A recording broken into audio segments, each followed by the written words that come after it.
terkait dengan barang milik daerah atau aset-aset daerah yang sampai saat ini masih menjadi masalah antara daerah induk dengan daerah pemekaran.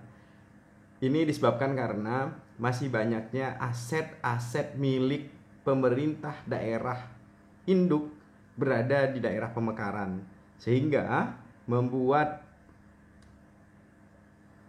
penyerahan aset ini menjadi terkendala. Di satu sisi, pemerintahan induk tidak mau menyerahkan kepada Kabupaten Pemekaran. Karena apa? Karena Kabupaten induk merasa kami tidak memiliki aset apa-apa saat kami membangun gedung baru. Sedangkan daerah Pemekaran tinggal menggunakan gedung yang lama. Di satu sisi, daerah Pemekaran tidak mau mengganti rugi atau memberikan uang pengganti terkait dengan aset yang berada di daerah pemekaran tersebut. Mereka merasa begini, bahwa ini berada di daerah pemekaran sesuai dengan Permendagri, ini adalah hak kami. Permasalahan ini sampai sekarang masih banyak daerah-daerah yang belum tuntas dalam menyelesaikan ini, walaupun sudah difasilitasi atau dimediasi oleh pemerintah provinsi di daerah kabupaten kota di Indonesia. Bapak Ibu sekalian peserta BIMTEK yang kami banggakan, kemudian terkait dengan yang kita sebut dana transfer tadi, ada transfer antar daerah. Jadi yang pertama kita bisa menyebut di dalam PP 12 tahun 2019 itu disebut yang pertama adalah pendapatan bagi hasil. Pendapatan bagi hasil yang disebutkan di sini, salah satu contohnya adalah apabila pemerintah provinsi melakukan transfer dana bagi hasil dari pemungutan pajak kendaraan bermotor. Ini adalah contohnya.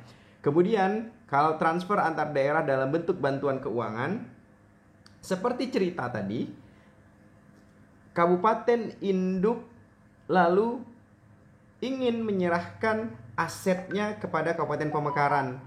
Lalu setelah disetujui, Kabupaten Pemekaran memberikan sepakat untuk membayar semacam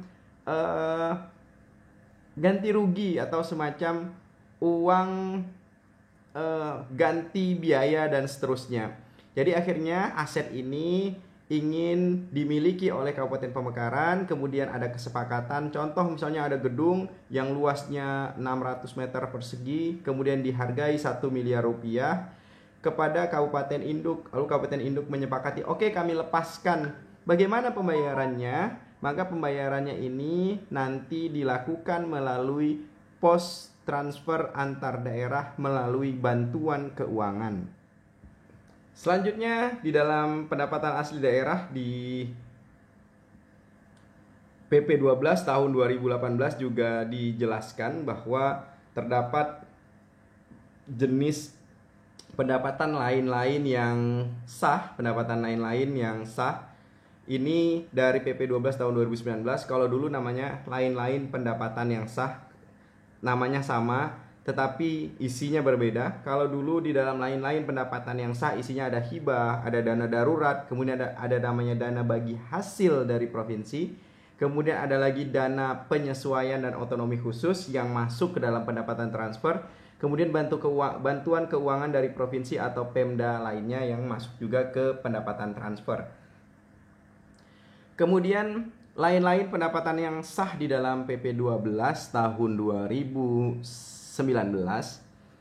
hanya ada 3. Pertama yang namanya dana hibah, yang kedua ada dana darurat, dan yang ketiga itu ada lain-lain pendapatan yang ditetapkan oleh pemerintah.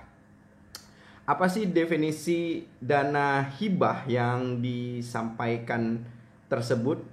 Pertama, terkait dengan dana hibah sebagaimana yang diatur di dalam pasal 46, itu menjelaskan terkait dengan hibah itu bentuknya adalah pertama bantuan berupa uang, barang, kemudian atau jasa yang berasal dari pemerintah pusat, pemerintah daerah lainnya yang berada di sekitar Pemda itu. Kemudian juga dapat berasal dari masyarakat atau badan usaha dan baik dalam negeri maupun luar negeri yang tidak mengikat untuk menunjang peningkatan penyelenggaraan urusan pemerintah.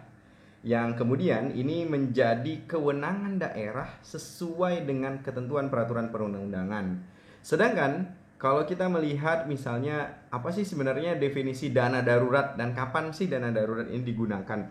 Definisi dana darurat di pasal 46 huruf B itu dijelaskan bahwa merupakan dana yang berasal dari APBN. Jadi kalau definisi dari dana darurat adalah dana yang berasal dari APBN yang diberikan kepada daerah yang daerah tersebut diberikan setelah tahap pasca bencana. Jadi kalau kita di tahapan bencana ada tahapan pasca bencana untuk mendanai keperluan mendesak yang diakibatkan oleh bencana yang tidak mampu ditanggulangi oleh daerah dengan menggunakan sumber APBD yang ada pada daerah saat ini. Kemudian perubahan kelima di dalam PP 12 tahun 2019 terkait dengan pengelolaan keuangan daerah adalah terkait bagi daerah-daerah yang tidak mentaati terkait dengan peraturan dalam pengelolaan keuangan daerah, maka Menteri Dalam Negeri dapat memberikan semacam masukan atau saran kepada Menteri Keuangan untuk menunda dana alokasi umum kepada daerah tersebut agar daerah tersebut mendapatkan semacam sanksi terkait dengan ketidakpatuhan terhadap pengelolaan keuangan daerah. Di dalam peraturan daerah, alokasi-alokasi yang telah ditetapkan sesuai dengan peraturan terkait dengan pengelolaan keuangan daerah diantaranya adalah fungsi alokasi dana pendidikan yang harus diberikan itu minimal 20% dari total APBD. Jadi kalau misalnya APBD 1 triliun, maka minimal anggaran untuk pendidikan itu berjumlah sekitar 200 miliar rupiah. Kemudian anggaran untuk kesehatan itu dipatok 10%, tetapi total belanja di luar gaji. Jadi 10% dari APBD setelah dipotong gaji. Jadi dikurangi dengan gaji, kemudian dipotong itu 10%-nya untuk kesehatan. Sedangkan untuk anggaran infrastruktur yang bersumber dari dana alokasi umum atau dana transfer umum itu sebesar 25%. Ini juga harus ditaati oleh daerah. Kemudian anggaran peningkatan kapasitas SDM. Ini untuk provinsi dan kabupaten kota berbeda. Untuk di provinsi ini minimal 0,34%. Ini juga dijelaskan di dalam Permendagri 33 tahun 2019. Di sana dijelaskan bahwa setiap daerah atau setiap pemerintah daerah yang memiliki kegiatan terkait dengan pengembangan SDM harus mengalokasikan sekitar minimal 0,34% dari APBD. Sedangkan untuk kabupaten kota ini lebih rendah, yaitu sekitar 0,16% dari APBD. Sedangkan untuk alokasi anggaran penguatan APIP atau untuk teman-teman inspektorat, ini juga telah ditetapkan di dalam pengelolaan keuangan daerah dan diperkuat di Permendagri tahun nomor 33 tahun 2019 terkait dengan kalau misalnya untuk pemerintah provinsi itu ditetapkan maksimal penguatan APIP dibatasi tergantung dengan kemampuan anggaran masing-masing daerah mulai dari 0,3% sampai 0,9%. Jadi tidak dibedakan antara karena provinsi atau kabupaten kota, tapi dipisahkan karena atas kemampuan anggaran masing-masing daerah. Kemudian selanjutnya perubahan di dalam PP 12 tahun 2019 yang menarik berikutnya adalah terkait dengan tambahan penghasilan pegawai atau kita sebut dengan TPP. Hari ini banyak daerah di Indonesia itu menerima yang namanya tunjangan kinerja atau sejenisnya. Namun penerimaan tunjangan kinerja dan banyak disebut tunjangan kinerja, tunjangan prestasi kerja, dan seterusnya. Kemendagri menegaskan di tahun 2021, berarti tahun depan, maka harus disesuaikan nomenklaturnya menjadi tambahan penghasilan pegawai. Kenapa ini perlu diatur? Jadi Kemendagri menemukan ketidaksesuaian dan perbedaan yang sangat signifikan antar daerah terkait dengan pemberian tambahan penghasilan pegawai.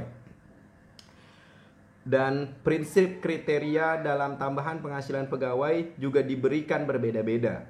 Contoh, pemberian TPP yang diberikan kepada pemerintah daerah, maksudnya ukuran besar, kecilnya TPP yang diterima oleh suatu daerah, ini disesuaikan, pertama menyesuaikan dari kemampuan keuangan daerah. Dan kriteria-kriteria yang tadi kita maksudkan, pertama adalah TPP diberikan dengan kriteria yang pertama atas beban kerja. Jadi harus dibedakan masing-masing pegawai, masing-masing jabatan atas beban kerjanya. Yang kedua terkait dengan posisi tempat bertugasnya berada di mana, lokasi tempat bertugas. Yang ketiga ini terkait dengan kondisi kerjanya. Kondisi kerja misalnya perbedaan di rumah sakit, kemudian di pelayanan, kemudian yang memiliki resiko dan seterusnya. Kemudian yang keempat adalah terkait dengan kelangkaan profesi. Profesi-profesi yang jarang dimiliki oleh pemerintah daerah karena keterbatasan, susah mencari SDM yang memiliki profesi seperti itu dan seterusnya. Kelangkaan profesi dapat kita contohkan, salah satu yang paling sesuai adalah terkait dengan dokter spesialis. Ini bisa dijadikan salah satu dasar dalam pemberian TPP disebabkan karena kelangkaan profesi. Kemudian kriteria yang kelima diberikan karena prestasi kerja, dan ini diberikan semacam insentif kepada pegawai-pegawai yang berprestasi, kinerjanya melewati target dan seterusnya. Kemudian yang ketujuh, pemerintah daerah juga dapat memberikan pertimbangan-pertimbangan objektif lainnya. Contoh misalnya karena berada di daerah yang sangat jauh sekali, terpencil, keterbatasan, harga yang sangat tinggi dengan kabupaten atau kota di kota induk atau kabupaten induknya, harga sangat tinggi dan seterusnya. Ini juga dapat menjadi pertimbangan bagi pemerintah kabupaten kota. Kemudian terkait dengan pokok-pokok perubahan di dalam PP 12, yang ketujuh adalah penegasan kepala daerah menetapkan rancangan KUA PPAS menjadi KUA PPAS berdasarkan RKPD apabila kepala daerah dan DPRD tidak bersepakat. Jadi kepala daerah dapat menetapkan rancangan KUA PPAS menjadi KUA PPAS walaupun tidak mendapatkan persetujuan DPRD apabila 6 minggu setelah penyerahan rancangan KUA dan PPAS kemudian tidak ada kesepakatan antara kepala daerah dan DPRD, maka kepala daerah dapat menetapkan KUA PPAS. Ini juga sesuai dengan Undang-Undang 23 tahun 2014 pasal 310 terkait dengan kepala daerah menyusun KUA dan PPAS berdasarkan RKPD. Jadi asalkan kepala daerah sudah sesuai menyusun KUA PPAS sesuai dengan RKPD, berarti lalu tidak ada kesepakatan dengan DPRD, maka dalam waktu 6 minggu setelah disampaikan kepada DPRD tidak ada jawaban atau tidak ada kesepakatan dari DPRD, maka kepala daerah dapat langsung menetapkan. Begitu juga di undang-undang di pasal 17 Undang-Undang 17 tahun 2003 terkait dengan penyelenggaraan pemerintah dan kemampuan pendapatan daerah dalam penyusunan APBD itu juga harus menyesuaikan dengan RKPD. Jadi kata kuncinya adalah apabila kepala daerah sudah sesuai dengan RKPD, kemudian tidak ada kesepakatan dengan anggota tidak ada kesepakatan dengan DPRD, maka kepala daerah dapat langsung untuk menyetujui atau dapat menetapkan rancangan KUA PPAS setelah 6 minggu setelah disampaikan kepada DPRD. Ini berbeda ketika kalau misalnya terkait dengan penetapan APBD. Terkait dengan penetapan APBD diberikan waktu 60 hari, jadi lebih lama. Jadi diberikan waktu 60 hari. Apabila tidak ada kesepakatan setelah rancangan APBD disampaikan kepada DPRD, tidak ada kesepakatan, maka dalam waktu 60 hari kepala daerah dapat menetapkan APBD paling besar sama dengan APBD tahun sebelumnya untuk membiayai keperluan setiap bulan.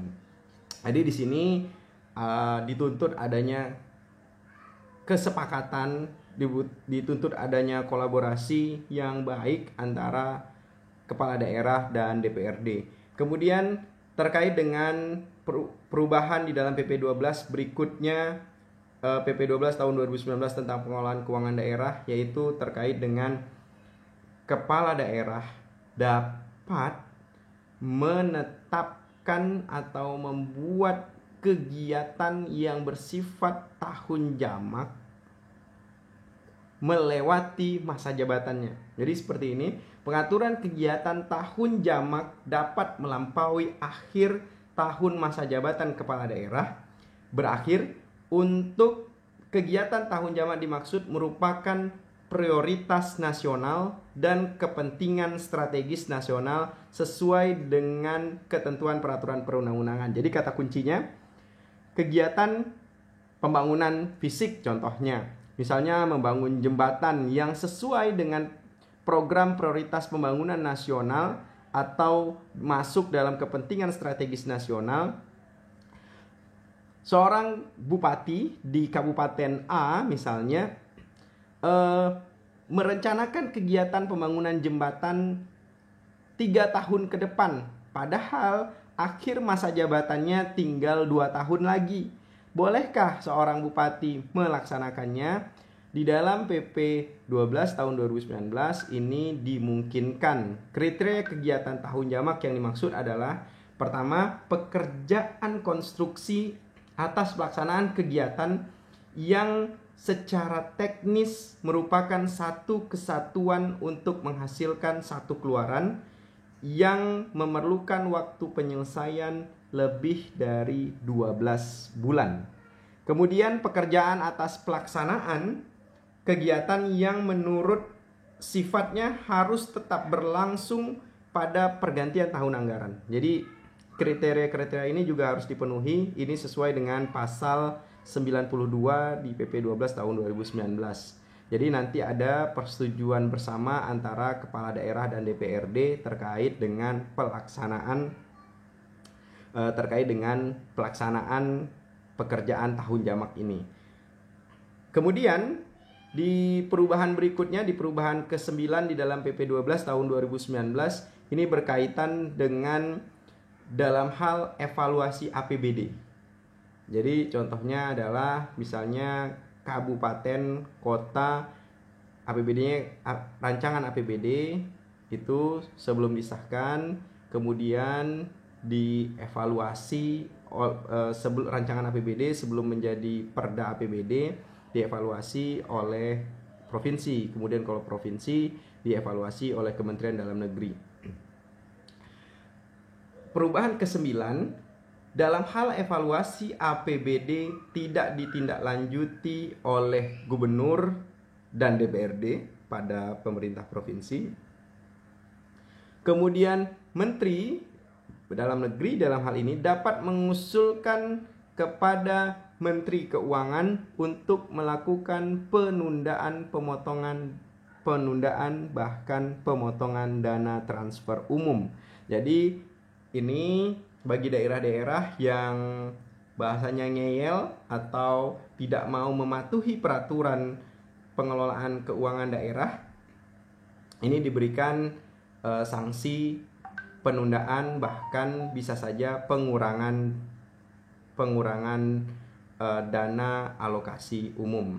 Jadi begitu juga evaluasi yang dilakukan oleh pemerintah provinsi tidak ditindaklanjuti oleh kabupaten kota, maka pemerintah provinsi dalam hal ini dapat menyampaikan kepada Kementerian Dalam Negeri bahwa kabupaten kota A tidak mau melaksanakan rekomendasi kami. Maka Kementerian Dalam Negeri dalam hal ini dapat menyampaikan kepada Menteri Keuangan untuk nantinya dilakukan penundaan bahkan pengurangan dana alokasi umum.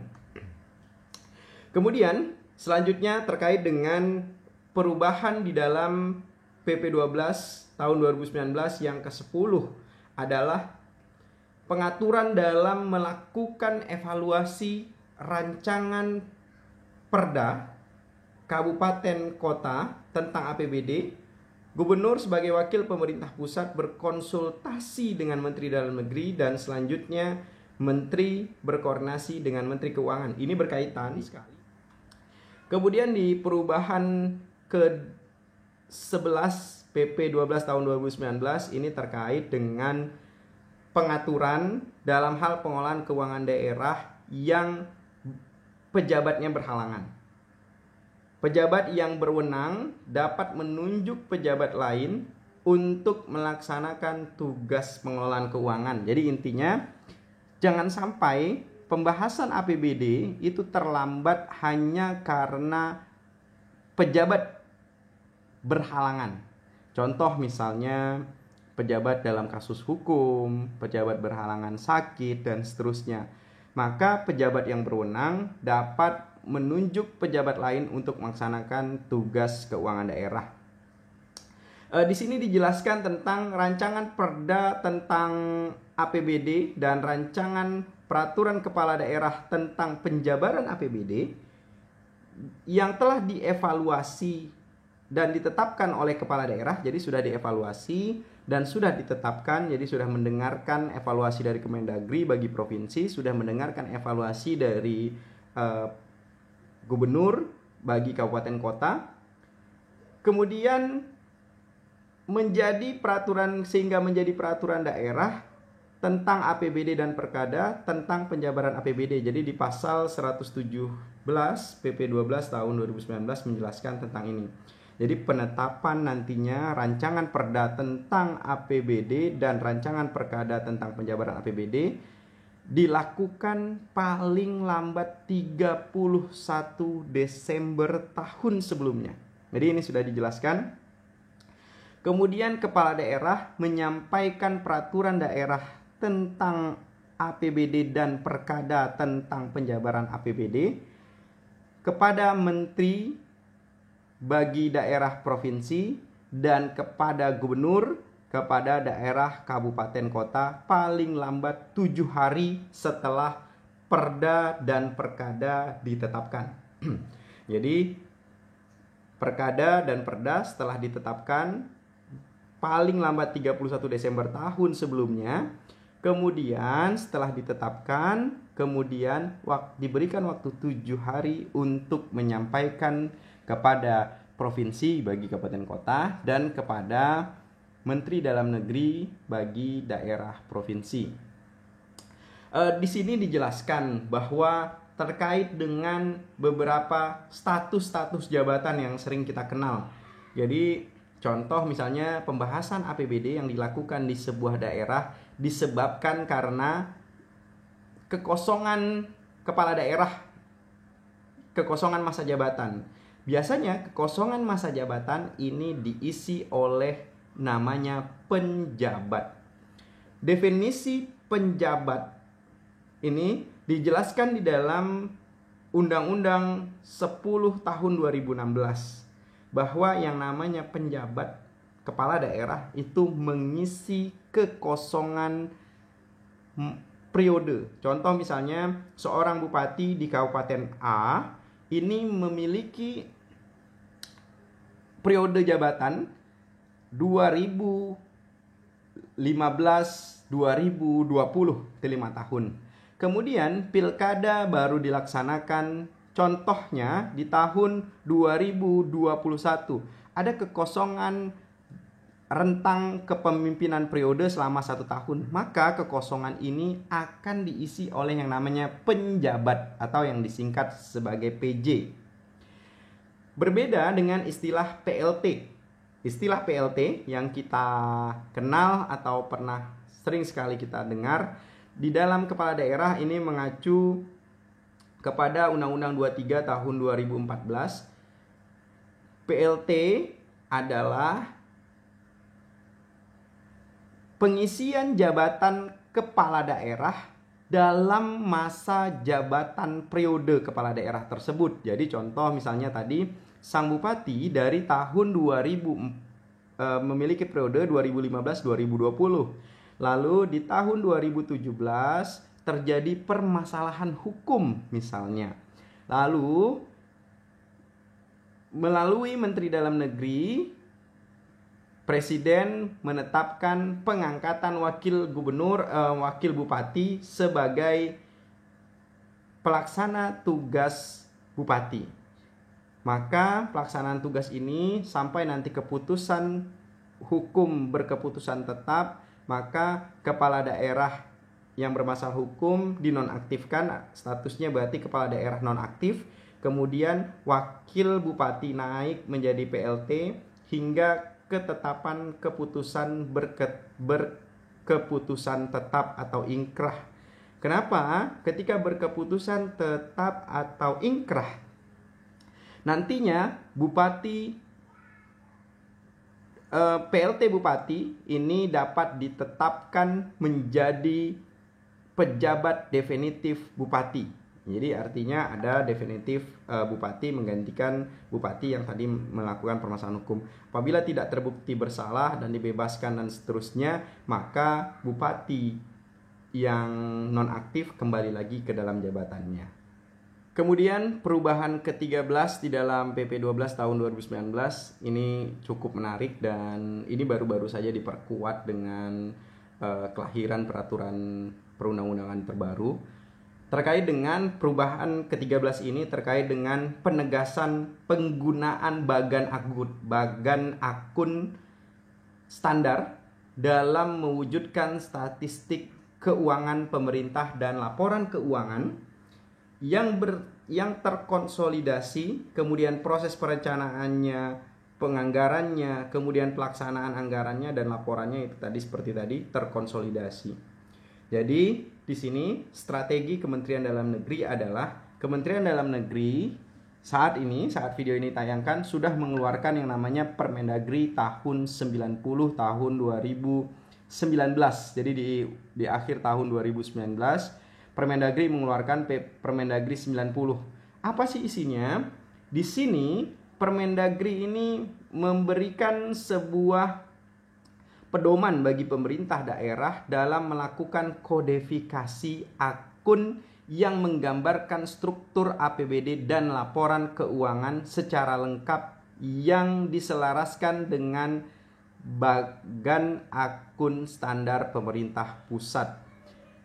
Selain itu, yang menarik di sini adalah di dalam Permendagri 90 tahun 2019 dijelaskan tentang adanya dorongan dari Kemendagri untuk pemerintah daerah menyeragamkan yang namanya program dan kegiatan di masing-masing pemerintah daerah. Kemudian perubahan terakhir di dalam PP 12 tahun 2019 ini terkait dengan penegasan sistem informasi, penegasan penggunaan sistem pemerintahan berbasis elektronik dalam pengelolaan keuangan daerah. Apa sih sebenarnya sistem berbasis elektronik? Artinya dalam pengelolaan keuangan daerah, pemerintah mewajibkan kepada Pemda untuk menggunakan yang namanya sistem informasi. Jadi ini sesuai dengan Perpres 54 tahun 2018 tentang Strategi Nasional Pencegahan Korupsi.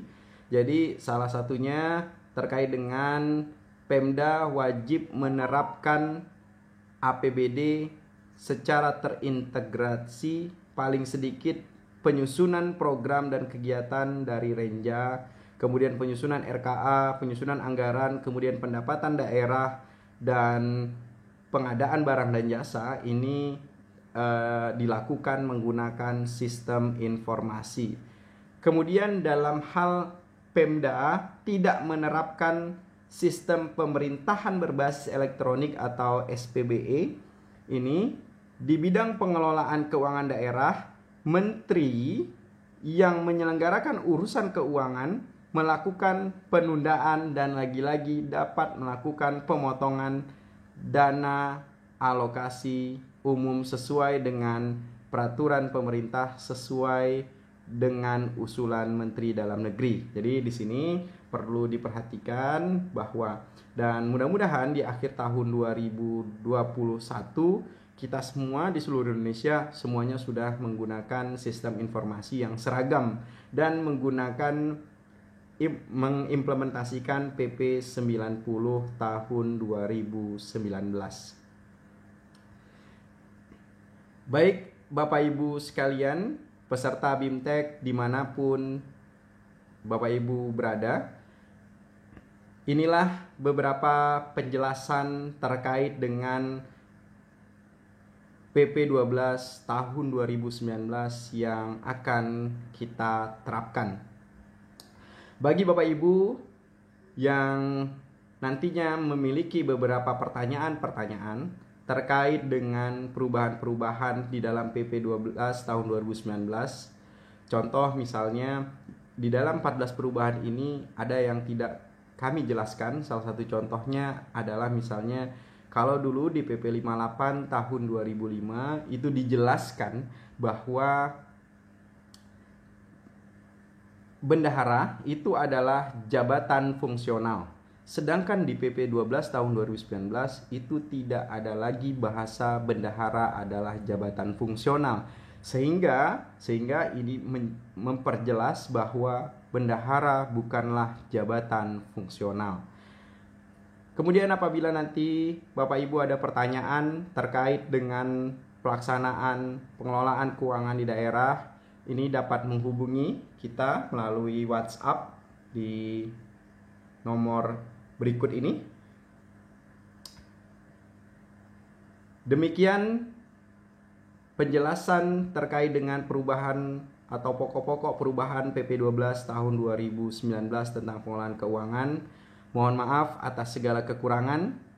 Sampai jumpa di lain waktu. Kami tutup. Billahi taufiq wal hidayah. Assalamualaikum warahmatullahi wabarakatuh.